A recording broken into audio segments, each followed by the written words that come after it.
నమస్తే, welcome to meta news.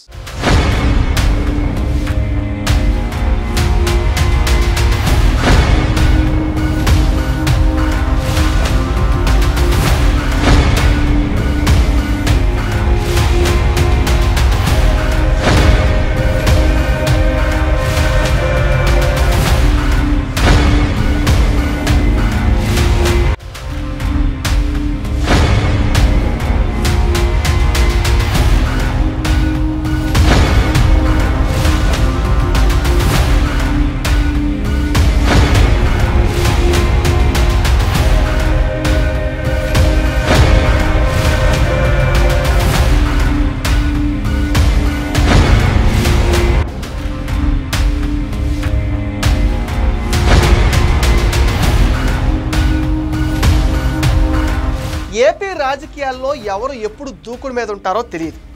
Dokka Manikya Varaprasad AP పాలిటిక్స్లో ఈయన గురించి పెద్దగా పరిచయం చేయాల్సిన పని లేదు.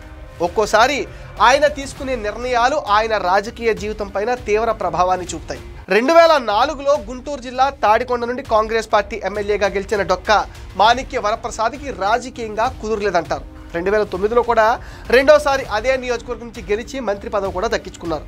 ఇక రాష్ట్ర విభజన తర్వాత ఎన్నికల్లో పోటీ చేయలేదు మాజీ మంత్రి.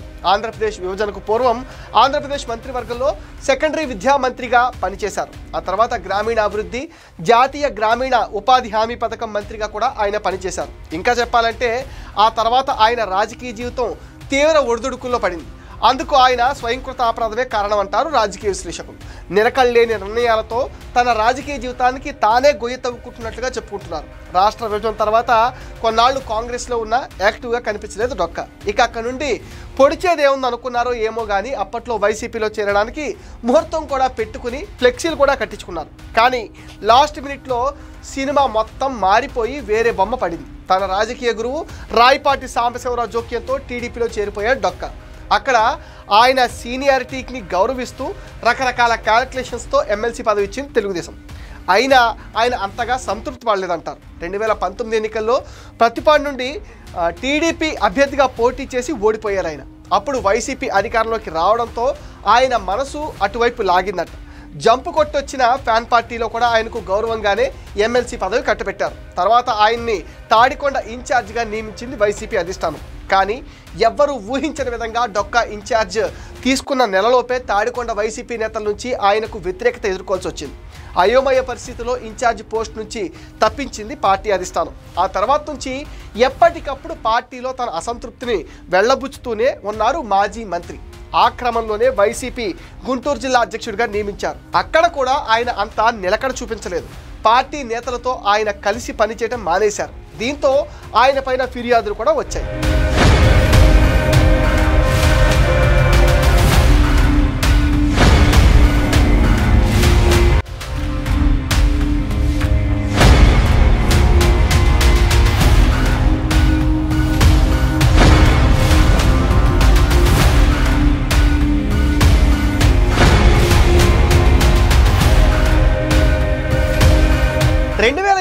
ఎన్నికల్లో తాడికొండ నుంచి పోటీ చేసేందుకు ఆశపడ్డా ఆ ఛాన్స్ దక్కలేదు.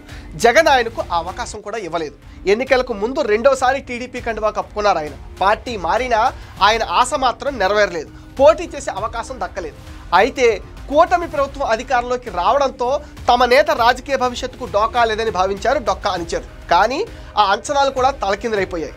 పార్టీలోకి వస్తే వచ్చావు కానీ ఎక్కువగా సీన్ చేయకన్నట్టుగా ఉందట టీడీపీ అధిష్టానం తీరు. ఏ విషయంలోనూ ఆయనకు ప్రాధాన్యత దక్కటం లేదని కూడా అంటున్నారు. ఇంకా గట్టిగా మాట్లాడుకుంటే అసలు టీడీపీలో డొక్కా మాణిక్య వరప్రసాద్ అనే నాయకుడు ఉన్నాడా అనే సంగతి మర్చిపోయేలా వ్యవహారాలు నడుస్తున్నాయంటూ ఆవేదన వ్యక్తం చేస్తున్నారట ఆయన సన్నిహితులు. కనీసం పార్టీ కేంద్ర కార్యాలయానికి వెళదామన్నా అక్కడ మాట్లాడాలనుకుంటున్న పార్టీ అవకాశం కూడా ఇవ్వటం లేదనే చర్చ నడుస్తుంది. దీంతో ఉనికి కోసం ఇప్పుడు ఆయన నానా తంటాలు పడుతున్నట్లుగా చెప్పుకుంటున్నారు. టీడీపీ అధిష్టానం దృష్టిలో పట్టం కోసం కాస్త రూటు మార్చి వైసీపీ అధినేత జగన్ కీలక నేతలపైన రోజు మీడియాలో కమెంట్స్ చేయడమే పనిగా పెట్టుకున్నారు. ఇటీవల వైసీపీలో చేరిన ఏపీసీసీ మాజీ అధ్యక్షుడు సాకే శైలజనాథ్పై కామెంట్స్ చేశారు. వైసీపీలో విలువ ఉండదని, అది ఒక దుర్మార్గమైన పార్టీ అని డొక్కా మాణిక్య వరప్రసాద్ అన్నారు. పార్టీలో చేర్చుకునే ముందు ఎంతో ఆప్యాయంగా ఉంటారని, తర్వాత ఎవరూ మిమ్మల్ని పట్టించుకోరని, పార్టీలో చేరడం అనవసరమని ఆయన సలహా ఇచ్చారు.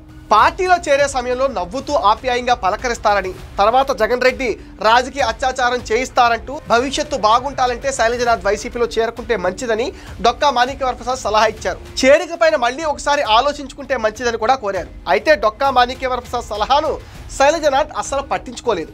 ఇద్దరూ ఒకే పార్టీలో పనిచేసిన డొక్కా ఉచిత సలహా శైలజనాథ్కి నచ్చలేదంటున్నారు.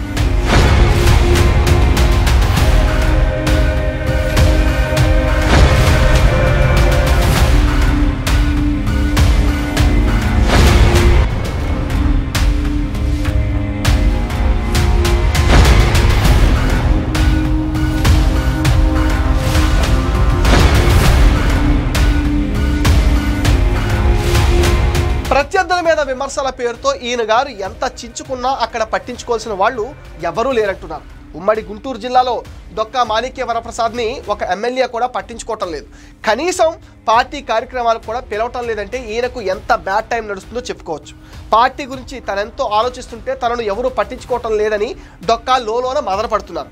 పార్టీలో గుర్తింపు సంగతి తర్వాత కనీసం ప్రాధాన్యత ఇవ్వకపోవడంపై ఆయన వర్గీయులు పూర్తిగా అసంతృప్తితో ఉన్నారంటున్నారు. చంద్రబాబుని కలిస్తే తనకు మంచి నామినేటెడ్ పదవి లభిస్తుందని ఆశపడుతున్నారు. కానీ అధినేత చంద్రబాబు అపాయింట్మెంట్ మాత్రం లభించడం లేదంటున్నారు. ఈ గండ నుంచి గట్టెక్కడాన్ని ఆయన ఎలాంటి వ్యూహాలు అనుసరిస్తారో చూడాలి. తరచూ పార్టీలు మారటం, నిలకడలేని నిర్ణయాలు డొక్కా మాణిక్యవరప్రసాద్కు ఇబ్బందిగా మారాయి. కూటమి ప్రభుత్వంలోనైనా రాబోయే రోజుల్లో ఆయన ఎలాంటి రాజకీయ వ్యూహాలతో ముందుకెళ్తారో చూడాలి. ఇది అల్టిమేట్ న్యూస్ అప్డేట్. ఈ వీడియో పైన మీ విలువైన ఒపీనియన్ని కామెంట్ సెక్షన్లో పోస్ట్ చేయండి. మీరు ఇచ్చే కామెంట్స్తో మరిన్ని ఇంట్రెస్టింగ్ వీడియోస్ మీకు అందిస్తాం. అండ్ మీరేం చేయాలో మీకు తెలుసుగా. ఈ వీడియోస్ లైక్ చేయండి, షేర్ చేయండి, మెటా న్యూస్ని సపోర్ట్ చేయండి, సబ్స్క్రైబ్ చేయండి.